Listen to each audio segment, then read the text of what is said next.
Hello everyone, I am Vishnu and this is my science project. With the rising sea levels, there is a growing risk to human life and establishments near the seashore. In this science experiment, I will simulate sea waves and show its impact on habitation near the seashore.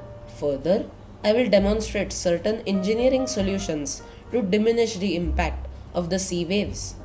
For this simulation, I have used a 6.5 feet 2 meters tall person and 16 feet 5 meter single storied house as habitation on the seashore.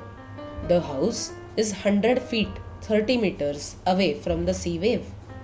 The sea wave is 6.5 feet 2 meters at its formation from mean sea level.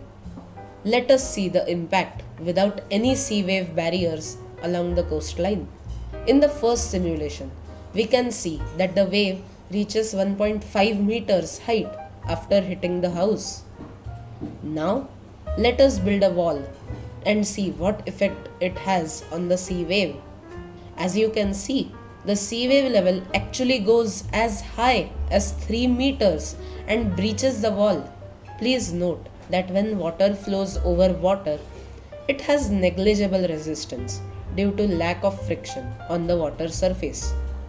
As a result, the momentum of water increases, breaches the wall, and secondary waves tend to form much higher and at greater speeds.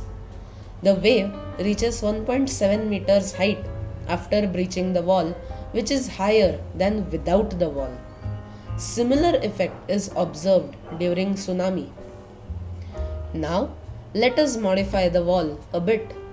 Here we have added a small wedge to the top of the wall such that it will deflect and reverse the water.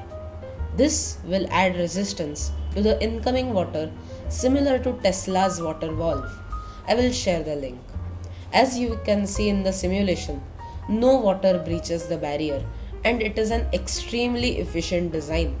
However, if an immediate subsequent wave occurs with great momentum, it will breach this wall. This is because water level has already risen and a second wave will glide over the water. Let's look at a better design which will alleviate both of these problems. In this simulation, the wave height has been increased to 4 meters. We have placed 30 barriers spread across 21 meters at a distance of 5 meters from the house.